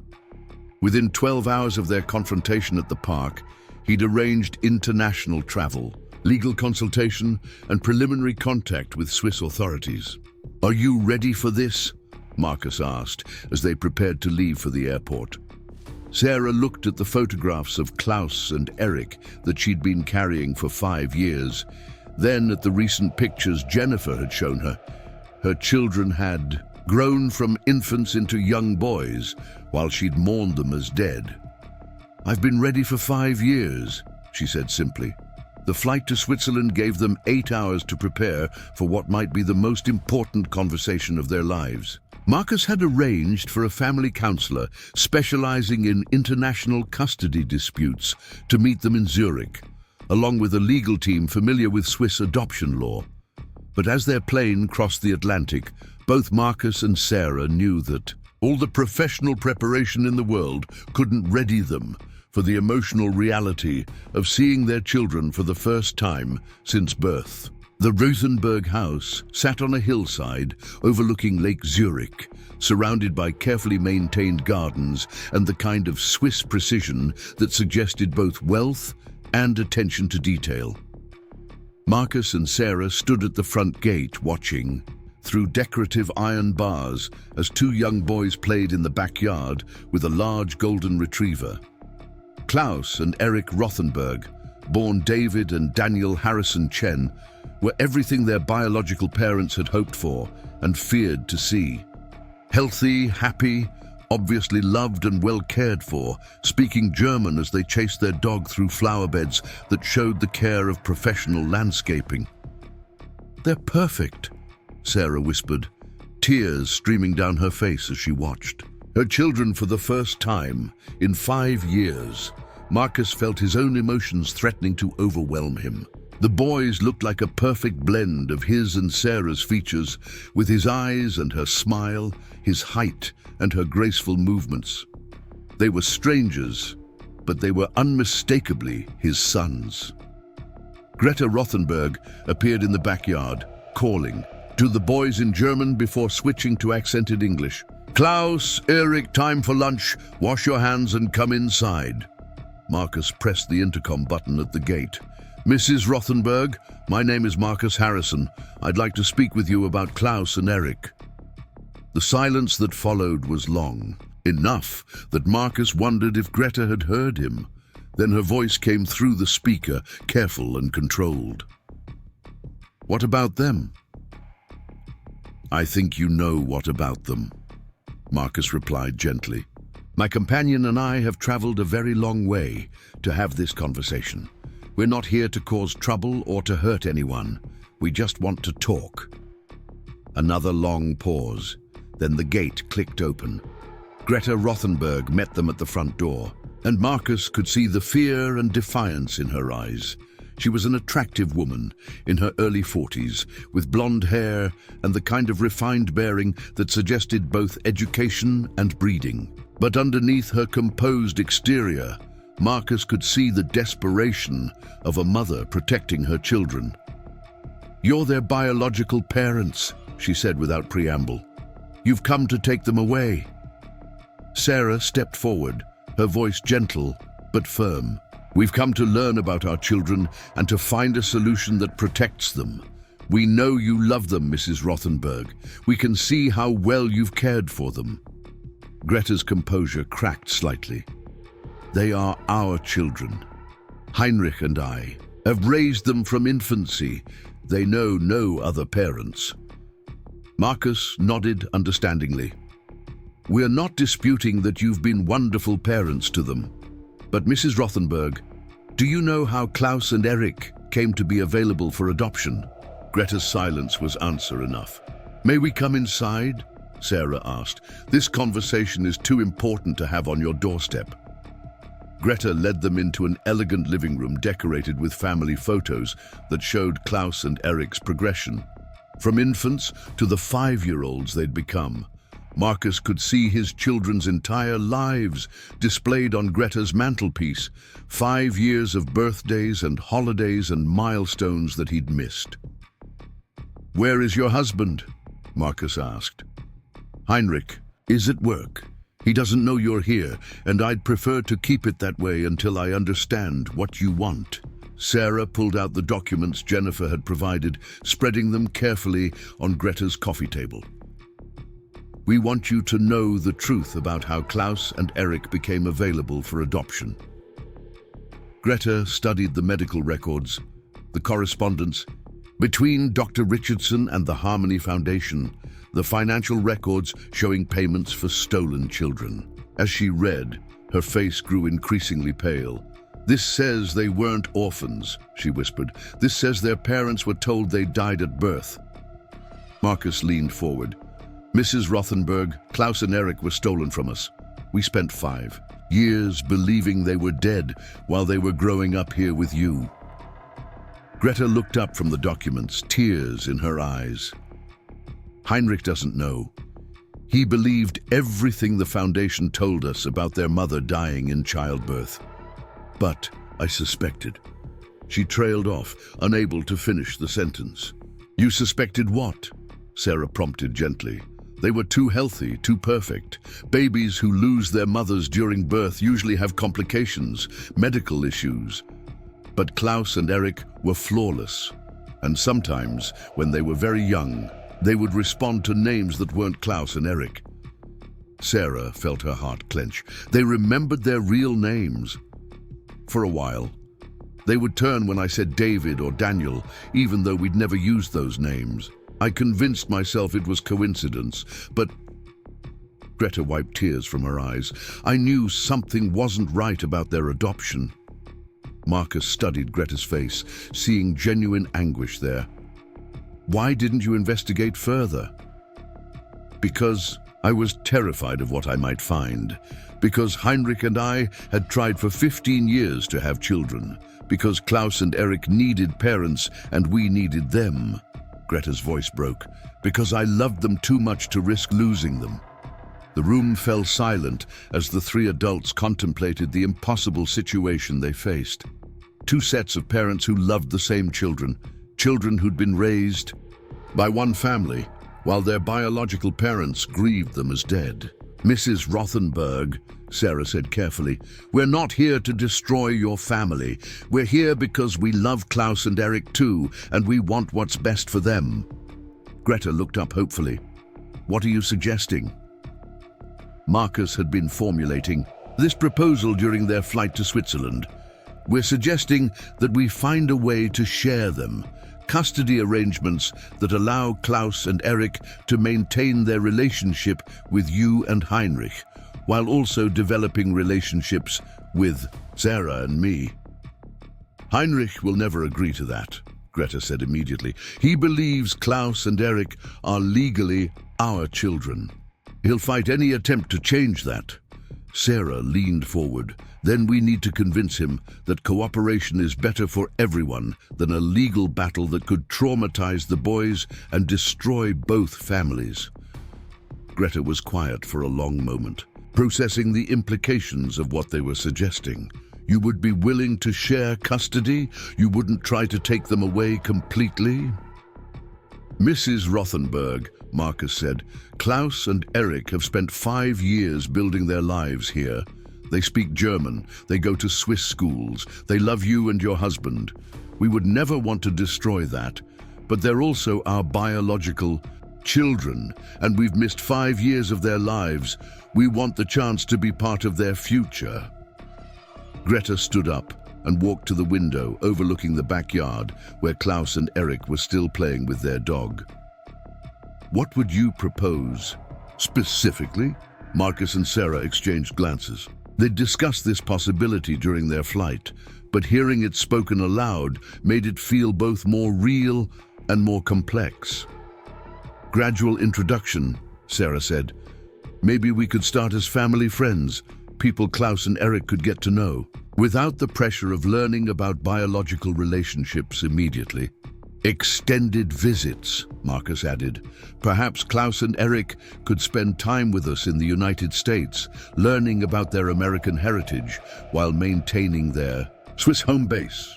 Eventually, when they're old enough to understand, Sarah continued, we tell them the truth about their birth and let them decide how they want to structure relationships with both families. Greta turned back to face them. And if Heinrich refuses to cooperate, Marcus's expression hardened slightly, then we'll pursue legal action to establish our parental rights. But Mrs. Rothenberg, that would be devastating for everyone involved. Court battles, international custody disputes, media attention. Klaus and Eric would be traumatized by the process, regardless of the outcome. Greta nodded, understanding. The implicit threat. You have the resources to fight this legally. We have the resources and the evidence, Marcus confirmed.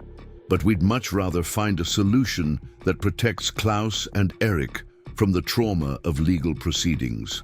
The conversation was interrupted by the sound of children's voices from the backyard. Klaus and Eric were approaching the house, apparently finished with their outdoor play. Greta looked panicked. They can't see you here. Not yet. Heinrich needs to be part of this conversation before we involve the children. Marcus and Sarah quickly gathered the documents from the coffee table. When will Heinrich be home? Sarah asked. This evening, but I need time to prepare him, to explain the situation carefully. Could you return tomorrow? Marcus nodded. We're staying at the Bar au Lac. Call us when you're ready. As they prepared to leave, Greta stopped them at the door. Mr. Harrison, Ms. Chen, I want you to know that we've loved Klaus and Eric with all our hearts. Everything we've done has been because we wanted what was best for them. Sarah reached out and gently squeezed Greta's hand. We can see that. And we're grateful that our children have been so well loved. Now we just need to find a way to expand their family without destroying what you've built. That evening, Marcus and Sarah sat in their hotel suite overlooking Lake Zurich, processing the emotional weight of their first encounter with the Rothenbergs. They'd seen their children, healthy and happy, clearly loved by the people who'd raised them. It's more complicated than I expected, Sarah admitted. I thought I'd feel only anger toward the people who had our children, but Greta genuinely loves them. Marcus nodded. Heinrich is going to be the real challenge. He doesn't know the truth about the adoption, and he's going to feel betrayed when he learns his wife suspected something was wrong. Sarah's phone rang, interrupting their conversation. The caller ID showed Greta Rothenberg's number. Mrs. Rothenberg? Ms. Chen, I've told Heinrich everything about your visit, about the documents you showed me, about my suspicions over the years. He'd like to meet with you tomorrow morning. Sarah felt her heart rate spike. How did he react? He's devastated, angry, confused, but he agrees that we need to find a solution that protects Klaus and Eric. Can you come at 10 o'clock? We'll be there, Sarah confirmed. After ending the call, Sarah turned to Marcus. Heinrich knows. Tomorrow we find out if we're going to be partners or enemies in determining our children's future. Marcus stared out at the Swiss landscape, thinking about the two young boys sleeping in a house across the city. Klaus and Eric had no idea that their entire world was about to change, that biological parents they'd never known were fighting to become part of their lives. Whatever happened tomorrow would determine whether their family could be rebuilt through cooperation or would be destroyed by legal warfare. Marcus had never faced higher stakes in any business negotiation because, this time, the outcome would affect the happiness of the four people he loved most in the world. Klaus and Eric deserved better than a custody battle that would traumatize them and destroy both families. Tomorrow, Marcus and Sarah would discover if love and reason could triumph over fear and possessiveness in creating a solution that served everyone's interests. The meeting that would determine their children's future was less than 12 hours away. Heinrich Rothenberg was a tall, distinguished man in his late 40s with the bearing of someone accustomed to making difficult decisions under pressure. When he opened the door to Marcus and Sarah the next morning, his expression was carefully controlled, but the strain of the previous evening's revelations was evident in his eyes. "Mr. Harrison, Miss Chen," he said formally, "please come in. Greta is with the children. They're spending the day with friends, so we can speak privately." Heinrich led them to his study, a masculine room lined with books and displaying the kind of expensive artifacts that suggested both wealth and refined taste. He gestured for them to sit across from his desk while he remained standing, clearly establishing his position as the authority in his own home. "My wife has shown me your documents," Heinrich began without preamble. "If they're authentic, then Greta and I have been deceived about the circumstances of Klaus and Eric's adoption." Marcus pulled out additional evidence that Kane had compiled overnight. "Mr. Rothenberg, these are certified copies of the birth certificates filed when David and Daniel were born. You'll notice that Sarah and I are listed as the biological parents." Heinrich studied the documents carefully, his expression growing increasingly grim. "The Harmony Foundation told us the boys were orphaned when their teenage mother died in childbirth. They provided medical records, death certificates, even photographs of the supposed grave site." Sarah leaned forward. "All fabricated. Mr. Rothenberg, the Harmony Foundation is a criminal organization that specializes in stealing babies from vulnerable families and selling them to wealthy couples who want children." Heinrich's composure cracked slightly. "Are you suggesting that Greta and I knowingly participated in child trafficking?" "Not knowingly," Marcus said carefully.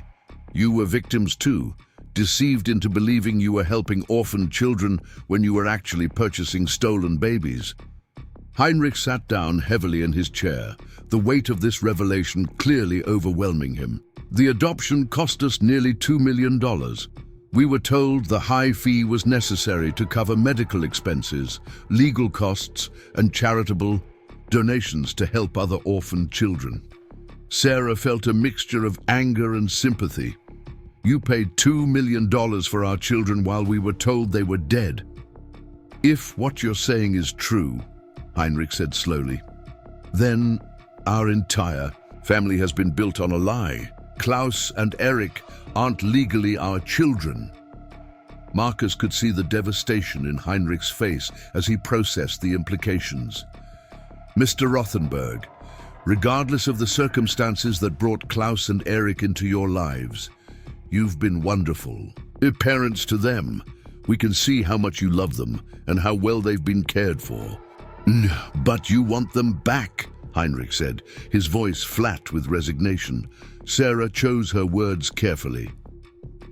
We want to be part of their lives. We've missed 5 years of their childhood, and we want the opportunity to develop relationships with them. But we also recognize that you and Greta are the only parents they've ever known. Heinrich looked up sharply. What exactly are you proposing? Marcus outlined the custody arrangement they'd discussed with Greta the previous day. Joint custody, gradual introduction, eventual disclosure of the truth when Klaus and Eric were old enough to understand the complexities of their situation. You're asking us to share our children with strangers, Heinrich said.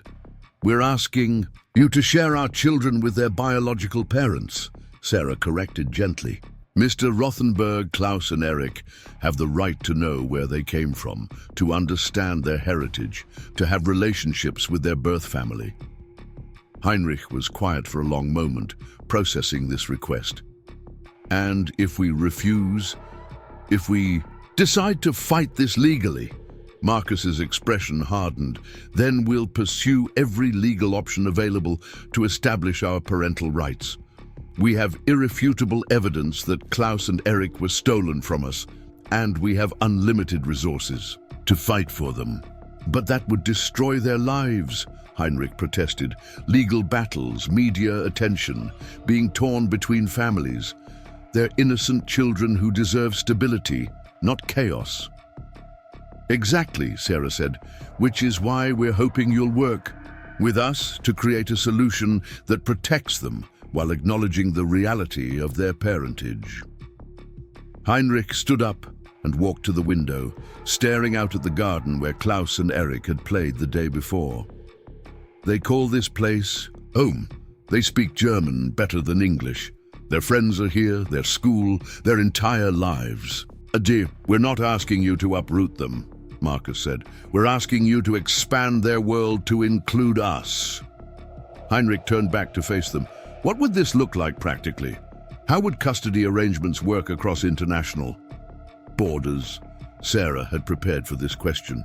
We could start with video calls, getting Klaus and Eric comfortable with us as family friends. Then visits here in Switzerland, allowing them to show us their world while we begin building relationships. Eventually, Marcus continued, extended visits to the United States, summer vacations, holidays, opportunities for them to learn about their American heritage while maintaining their Swiss home base. And when would you tell them the truth about their parentage? Marcus and Sarah exchanged glances. This was the most delicate aspect of their proposal. When they're old enough to understand, Sarah said, maybe when they're teenagers, when they can process the complexity of the situation and make informed decisions about their relationships with both families. Heinrich considered this timeline. And until then, we're family friends who become increasingly important in their lives, Marcus replied. People who care about them, who want to be part of their future, who offer them opportunities and experiences that complement what you and Greta provide. Heinrich returned to his desk and sat down, his expression thoughtful. This arrangement would require enormous trust between our families. Trust that you wouldn't try to turn Klaus and Eric against Greta and me. Trust that you wouldn't use your wealth and influence to manipulate the situation. And trust that you wouldn't try to limit our access to them or move them somewhere. We can't find them, Sarah added pointedly. Heinrich nodded, acknowledging the mutual vulnerabilities involved. What guarantees would we have that you'd honor any agreement we make? Nay. Marcus pulled out a legal document his attorneys had prepared overnight. We're prepared to sign a binding custody agreement that protects everyone's interests. Joint custody with specific terms about visitation, decision-making authority, and dispute resolution procedures. Heinrich read through the document carefully. This gives you substantial parental rights. Because we are their parents, Sarah said firmly. Mr. Rothenberg, we're trying to find a solution that works for everyone, but we won't accept anything less than meaningful involvement in our children's lives. Heinrich set down the document and looked directly at Marcus and Sarah. If we agree to this arrangement, what assurance do I have that Klaus and Eric will remain primarily Swiss residents? That their home base will continue to be here with Greta and me? You have our word, Marcus said, and you have the legal protections built into the custody agreement. We're not trying to steal them away from you. We're trying to become part of their extended family.